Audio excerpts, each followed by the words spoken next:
Yes, everybody, and welcome back to TarHeelIllustrated.com. I'm Jacob Turner. You guys know who he is, the very own publisher, Andrew Jones and AJ. We're here for another edition of the UNC basketball show. Been a little bit of a hiatus since we did a UNC basketball show. We have done a ton, especially you, ton of Carolina basketball-related drops, though. This is a big reason why I tell people to put the notification bell on, because we're putting out videos essentially every day. Turn that notification bell on if you're a subscriber. And if you're not subscribed, go ahead and subscribe so you know every single time we upload. As AJ's had a ton of good insider information featured in a lot of these daily drops, particularly related to basketball as well. If you were signed up to our premium message boards, AJ, only $8.33 a month, links in the description below, you would have known a lot about some of the things going on behind the scenes with the portal, guys coming back, guys not coming back. You would have been privy to a lot of that information before it became available to the public or before it was announced by the players as well. So great incentive to be a premium subscriber. Yeah, go ahead. And that is contrary to a lot of the stuff that's out there.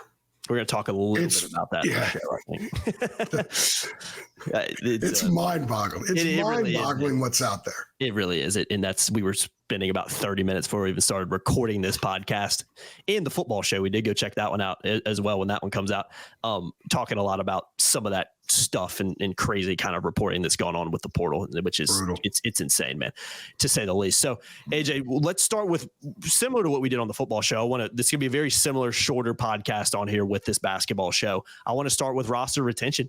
You did a drop on Thursday related to the basketball team and their roster retention, who's coming back, kind of essentially saying that, yeah, Carolina only added one guy so far in the portal with Cade Tyson, but when you look at who's coming back, I think Carolina, even right now, they'll definitely look to add more, and I'm sure they will as the offseason goes on. Carolina's in a pretty good place even right now with who's coming back. They've got a really, really solid group of guys, and especially starting there with RJ Davis, who's coming back for his fifth year. So kind of building on that drop a little bit, AJ, when you look at who Carolina has brought back, we're not going to talk about Cade Tyson quite yet. We'll talk about him a little bit later. Again, just to reiterate your drop, it feels like Carolina's in a pretty good spot when you look at the experience and talent that's coming back, and when you look at some of the freshman class coming in as well. The specifics of the drop and the purpose of the drop was only about the guys that they're bringing back. Mm-hmm. It wasn't about anything else in the portal. So essentially, they had a chance to bring back 8 guys, all right? Really, it's 7, because when Harrison announced, Harrison was gone. Yes. Contrary to other crap that's out there, gone. All right. So it was James Okonkwo and Seth Trimble who entered. Seth came back. So they only lost a guy who played 44 minutes last year total. Mm-hmm. The other 6 that could come back are back. That is outstanding roster retention. Mm-hmm. Harrison didn't go to another school, so I don't really consider him a negative on roster retention. He went for his dream, playing the NBA. It's different. He's going up. He's not going over somewhere else. So I think Hubert keeping 6 of those kids speaks an awful lot about the program. I think the fact that he's still got Jalen Washington speaks a lot. The fact that Seth came back, and there were so many reasons Seth came back. And a huge part of it was he just wanted to be there. That's where his basketball home is. That's the culture of the program that makes a kid feel like I just want to be there. I don't want to go anywhere else. So there were kids that could have gone elsewhere and chose not to. Zayden Hyde didn't play a lot last year. He may not play a lot next year, but he loves being in the program. If you ever follow his mom on Twitter, she loves being a Carolina mom. I mean, there is a culture and a chemistry there that is a big part of the roster retention, just like it is in football. We talked about that in the football podcast. So I think Hubert has really created something very, very, very, very intriguing, and I think special in a way, because of, as an example, that is the roster retention. He's got people that when they fit, they fit. And not everybody fits. And that's what we're going to get into here in a minute. But just because a guy's a real good player doesn't mean he fits. Yep. There are so many other factors at play. That's why they have to see them one-on-one in person. They have to get to know them a little bit better to know if it fits or not. And I think with what they have right now, they have a really good foundation with some stars and some damn good role players to have a very, very good team if they can surround this group with one or two more players. They've already got Tyson. I talked to Cade Tyson at length on Thursday and got to learn a lot about his role and how the process went and how the fit was a big part of it for him, the culture fit. So they're looking for someone else to fit into that culture. And if they can get maybe one more guy like a big, boy, they have a chance to be an outstanding team, Jacob. They're already going to be really good. Oh, yeah. But they have a chance to be outstanding, maybe even better than this past year. Completely agree, especially when you look at who's coming back. Again, some of those freshmen coming in, and then, Carolina looking to add more guys in the portal. And with the job that Hubert's done, particularly last season in the portal, and even with some other guys prior to that, Brady Manick being a prime example, should be a lot of trust. And we've done a lot of pods talking about that and drops, talking about the trust in Hubert in the portal. And even with the addition of Tyson, go check that out as well, because I know AJ put some stuff on the boards and stuff on Twitter about his conversation with Tyson that's really interesting. It's free. Yeah. Free. The entire interview, the transcript of the entire interview is free. I decided, I've been kind of going at it with some people on Facebook and Twitter about the premium content and everything. And you'd have to be a fool to not understand why we have to have premium content. Yeah. We wouldn't be on here talking right now if we didn't. This is trying to make a living here. Can't do everything for free. And this is legit and real journalism. It's not the couch journalism that you see so much out there. There are two really good media outlets that cover these programs at North Carolina, and Carolina fans are lucky to have them. We're one of them. And our stuff is exceptionally well sourced. And we're there. We go wherever the Tar Heels go. So we're on top of it. And I made the interview free because I wanted people to know what Cade said. I think it's important because, for one thing, man, we get so many questions. And so many questions people, they see on this Facebook page, or this national guy tweeted something stupid that's totally unconnected to reality. And then they ask us about it. So I wanted people to see all of Cade's words. Plus, we do throw people a bone every once in a while and give them something really, really good that's a great premium item. We give it to them for free. And Cade's interview was so good, I just decided, you know what? I want everybody to see this. I want them to learn, get a real good idea of who this young man is and why he chose North Carolina and what his expectations are at North Carolina. And I was very impressed, very impressed. He was not promised a starting lineup, or starting spot in the lineup. He was not promised really anything. He was told that mostly they're looking at him as a 3. He told me that he could guard 2 through 4. He takes a lot of pride on not being just a 3-point shooter. In fact, a higher percentage of his shot attempts last year were inside the arc, I believe. He doesn't get to the free throw line a lot, but he's working on that. He says he's a pretty good defensive player all the way around. I've watched a lot of his games on film, and I think he's really good defensively off the ball. And you play more off the ball than on the ball defensively anyway. So that's a great place to start if you're going to start grading a guy defensively. And he's a very competitive dude. I asked him, I told him, I said, I saw you get into some squabbles with dudes. Officials and players had to separate them and stuff. And I said, do you take pride in that? He said, I don't take pride, but I respond if it's there. And you know what that reminded me of? What? Cormac Ryan. Oh, yeah. Yeah. Harrison Ingram. Yeah. I mean, they will respond. Harrison say, hey, man, I'm in a great mood. But if you get in my grill the wrong way, I'm not in a great mood. I'm paraphrasing there. I think that Cade Tyson has that. So read the interview, decide for yourself what you think. But I think Carolina fans are really going to enjoy what Cade had to say. Yeah, go check that out, guys. Again, free content on TarHeelIllustrated.com. You'll find it if you just head on over there. It'll be right there. And again, it's great interview and a lot of insight in there. So go check that one out. Great stuff by AJ on that as well. But AJ, I want to lump only a couple more things we're going to hit on in this podcast. Again, it's going to be a little bit shorter, but I want to lump these three guys into kind of the same category here, just to address some of the stuff coming out about them. Harrison Ingram's gone. I mean, it was amazing to me that there was this kind of national media narrative like a week after he announced that, there's a chance he might come back. It's not our understanding. I mean, for me, I've always said that if a guy like Ingram, talk about Ingram here, if he puts out a statement and also puts out a video and doesn't mention anything whatsoever about the possibility of coming back, that's a pretty well sourced information right there when you consider, well, it's straight from the source. So why this thing came out about him potentially coming back, I have absolutely no idea. And then, even tying Elliot Cadeau and particularly Jalen Withers into this as well of, you look on Twitter a couple of days ago and there's people talking about, well, Jalen Withers has confirmed to me that he's coming back when there was never a conversation about him leaving in the first place. So again, I just wanted to address that real quick because like you mentioned, there are two major media outlets that cover Carolina like we do, us being one of them, go everywhere the Tar Heels go and are extremely well sourced with that. So when I see stuff like this come out, it's almost, I'm not going to use the word fake news because it's not fake, but it's almost, it's news that's generated that's not really news. Again, with Withers in particular, it's like, well, the portal's already closed. So, you know what I mean? It's just that stuff kind of frustrates me a little bit because it's framed as news when it's not really news. He was always coming back to begin with. You know what I mean? We're in an era where someone at some point soon is going to wake up in the morning and go, breaking, the sun came up today.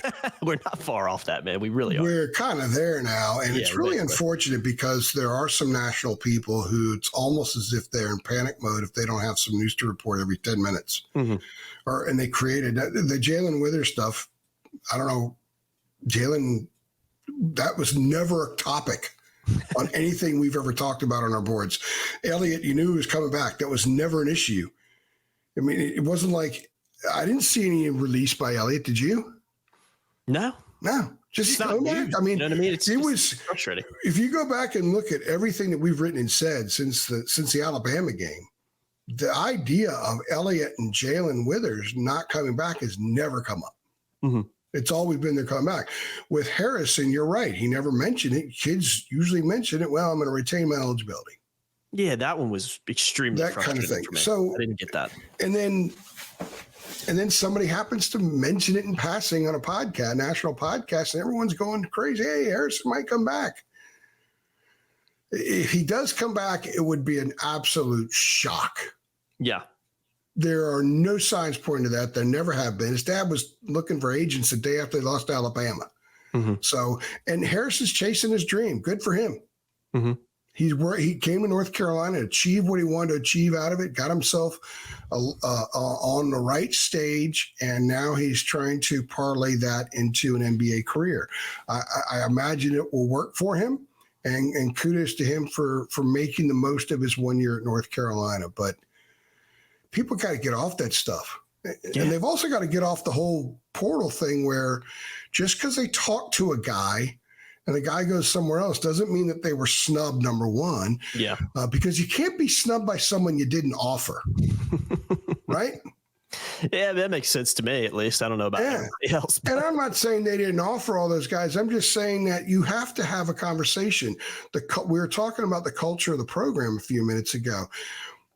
The program has to see if a kid fits just as much as a kid has to see if he fits in the program. So you have to meet face to face. You have to talk. You have to fly to Lexington, Kentucky to talk to a kid. You have to talk to a kid who's looking at Arkansas and ends up going there and he's playing for Rick Barnes at Tennessee and all that stuff. You have to have these conversations to continue to see. It's like dating. You don't determine you're not going to go out with somebody. You have to go on a date basically to see if it's going to work, right? If you're going to go on a marriage, you just don't. We're not doing shotgun weddings here. It's just amazing the stuff that's out there that makes our job even more difficult because we got people asking us constantly about it. Yeah. And that's why I've been pushing really hard with the drops lately. Look, it's just $8.33 a month, man. That's less than a drive-through number now. Go on over there and you'll know. There's a reason that there were only 2 media outlets that didn't report the RJ stuff until it happened. There's a reason that there are 2 media outlets that that never made a big deal about Cadeau coming back or Withers coming back, because we already know. We already have stuff, and we are right there. We have a ton of that information. You would know it. So I'm not trying to pat ourselves on the back. I'm not trying to hoist us above everybody else. I'm trying to save a lot of people, a lot of frustration, a lot of anxiety, and a false hope. False hope sucks. Oh, yeah. So go sign up. You're going to know what's going on. And if you have a question, ask us. And guess what we're going to do? We're going to answer. Exactly. And we're going to tell you what we know that's going on. So it's been an entertaining few weeks. It's been a frustrating few weeks at the same time. And I think for North Carolina, it's been a very successful few weeks because the roster retention, Cade Tyson is a phenomenal addition to this program, and they're going to add somebody else. I don't see how I did a drop the other day saying, what if they don't? I still think they're going to. I think they need to. I think it's a big roll of the dice thinking that Jalen Washington's going to be a 30-minute guy next year. Yeah, they need somebody down there. Defend the paint. Yeah. So I think Jalen's a really nice player, and maybe he is a guy that explodes. Yeah. A lot of big men explode after their sophomore years. Back in the old days of college basketball, maybe he's that guy. I think Jalen Withers can be very productive in 25, 30 minutes a game, but does he still foul at the rate he's fouled? Does he still turn the ball over at the rate he's turned the ball over? Does he still have defensive lapses? I mean, there are things that need to be shored up. They're both outstanding role players, and I think they could be role players with more minutes. So the guy you bring in doesn't need to be an Armando Bacot 35-minute-a-game guy. He could be a 22 to 25-minute guy, and you make it work with a collection of dudes, and you could be very multiple up front. And how you use them. And you could go small with a Cade Tyson at the 4 and Trimble at 3. Trimble played the 3 a lot this past year, a lot more people realize. And he could defend. He's strong. He could defend today's 3 in a lot of ways because of the way the game is. So I think they have a chance to be very multiple. And it'll be so anyway, I think that there are a lot of positives around the basketball team right now. There not a lot of positives in the discourse outside it because people don't know what's going on. They're just frenzied over the little bits of information that are blown out of proportion, especially when a lot of times the information is completely false. I know. It's wild. It's a wild thing to watch. I talked to somebody at another media outlet that does a good job too and is connected. And we're just like, man, this is wild. Sitting back and watching all this stuff is just, there's a reason we're silent. If we're silent on something, that's a cue. Exactly. I don't need to say any more on it. It just gets frustrating because you see all this stuff. It's causing unnecessary conversations on Twitter and social media. I will say a positive is I love the passion. I love the fact that one little thing comes out, and I truly love the passion. I love the fact that people they got to comment, they got to put their thumbs up or their hearts or the prayer emojis when they see a guy's going to visit or something like that. I love the passion. Because of that, we have jobs, and I'm incredibly grateful for that. And I think the culture or the Church of Carolina basketball is alive and well. We see it with this passion, and that's great. It's just that sometimes it's a little bit comical with not so much the fans, but people trying to steer stuff in certain directions. And we've just kind of reached a point now with national media. Certain guys feel like they have to report something every 20 minutes to be relevant. And then if one guy does, everyone just hops on the bandwagon without really knowing. And I know for a fact, because I used to work in a national environment, I understand how it works. And there's a reason I left the national environment. I don't like the way it works. I don't like a lot of that. I don't want to denigrate anybody specifically, but they're not all like that. But that's kind of where we are now. The click element of things now are greater than ever before. Yeah. Especially social media just made that 10 times worse. And again, we're not trying to take shots at anybody in particular. It's just been the theme, not only this offseason. I think a lot of it's pressure from above. It's pressure. It's pressure. I got that pressure. Yeah. Look, Clicks. when I was at Fox, they made me cover Scotty McCreery's Jesus. What's that show? American Idol.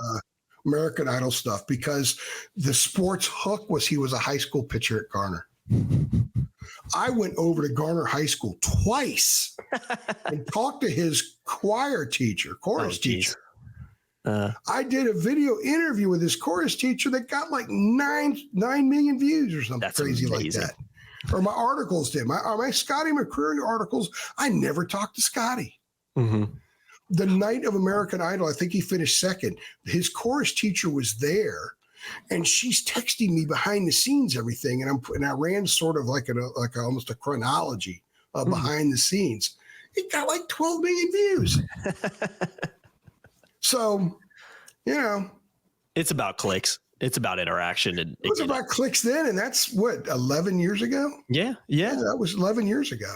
Again, it's just reporting stuff, like, especially with the Withers, it was never it's not something that needs to be reported. He had the option to come back, and everybody knew he was coming back from the minute the season. You know what I mean? You don't have to put a tweet out about it after the portal ends. It's like, that's not breaking news. My wife and I are staying married for another day. It's like, what are we talking about here? Okay. Again, again, we're not trying to just plug ourselves, but that is the reason that outlets like us suggest is plugged in as we are. And that's why the premium message boards are so important. So come on over, guys. You get that insider information. You can ask AJ questions. You can ask David Sis questions on the basketball side, and they'll answer it because they are so well connected and well sourced with it. I mean, AJ, you covered Carolina 24. I mean, this is your job. This is what you do. Seems like outlets like us and the other, the other big outlet that covers Carolina would probably know more about what's going on inside these programs than somebody sitting at a desk 150, 500 miles away. I don't know, call me crazy, but that's the positive of having sites like us that can give you that information and are willing to do that behind the premium message boards. Again, we're a business. We can't just give away information for free all the time. We have to make a living somehow. I got to know with some people on Twitter last week, and they don't work for free. Exactly. And they think, and it was the whole, well, we can get it somewhere else. Well, you don't. Mm-hmm. 90% of the time you don't. It's and that's just social media too. I mean, and granted, I mean, if people watch these drops, AJ, I mean, you do give out information on those drops as well that it's would be behind a premium message board. So it's not like we're not giving out some of this source information for free at times, but it's like, if you want it first and foremost, and when it happens and really know what's going on, that's where you get that information on the premium message boards. Again, I guess we're turning this into a damn infomercial unintentionally, but I actually think one of the great things that people could get out of a premium subscription is the membership, is the community. Yeah. We've got a lot of new people that have signed up in the last 6 to 8 weeks. And one of the consistent themes from them is, man, the boards are great. Mm-hmm. They're not too childish. There's a lot of informed people on there. There are people that are sourced. There are people on our boards that have damn good sources on stuff. Yeah. So if you want a community to hang out with passionate, knowledgeable Carolina fans, they're going to be on our board. And it's not going to be romper room. Mm-hmm. Mm-hmm. A lot of people say, boy, they don't like boards that are romper room and childish and just flame throwing. And that's not us. Where people are trying to build a stature on a board, which is something that's never made any sense to me, that you don't really have that in ours. So there's another pitch as we conclude this incredibly shameless infomercial. Yeah. Hey, man, I hit on. It's supposed to be a basketball show. Hey, man, we were done with my topics that we were going to talk about. So, again, we could sit here talking about this in Carolina basketball for another hour. But with the amount of. And I'm not going to go on anymore about that. I'm not going to go on. I've had my say on Twitter because people were copying and they were screenshotting our premium stuff and putting it elsewhere. That's a no-no. That's absurd. Anybody who thinks that's okay, you're an idiot. Mm-hmm. But if you read something and you're telling a friend, I'm not going to stop you from that. I think there was a misconception about that. Yeah. No, taking the actual copy and putting it on other entities, that to me is the issue. It's not, you read what David Sis said and you tell 5 of your friends at a bar. Yeah, that's fine. Okay. I don't have any problem with that. Yeah. Exactly. That we hit on all my topics related to Carolina basketball. So I'm glad we got to hit on this a little bit too. And just, kind of, again, not only pitch the reasons to be behind, the webs that a place like us can be a great place with the premium subscriptions and stuff, awesome community, but also just always tell people on Twitter, just go for a walk, just relax. Like RJ, like with RJ, he's going to announce when he announces. If you're on our boards, and he did it at 3 a.m. because of exactly what we're talking about. Yes, exactly. Get the troll out of these people. I love that, by the way. Put that video out. Who went out there and because they heard from someone, and it wasn't RJ himself, because he's not going to troll somebody that he told. Mm-hmm. He did it at 3 a.m. AJ, that's his prerogative to be able to announce it himself too. He has the right to do that instead of people. That's why we don't do that. Exactly. We do it. Exactly. Look, we do it with recruits too. Mm-hmm. We give them their day. Mm-hmm. We know 95% of the time, we know when a football or basketball recruit is going to commit, if they're going to commit to Carolina or not, and when. You'll never see us run out there and say in advance it's going to happen. Exactly. Now, there are ways that we could communicate to our subscribers on the message board certain things. Mm-hmm. And Dina always had a way about the wink, wink. Mm-hmm. With some emoji that she would use. There are ways that we could communicate some of this without straight up saying it, but we're never going to go out there on social media or anything like that and post out there because they deserve their moment. They deserve to put it out there the way they want to put it out there.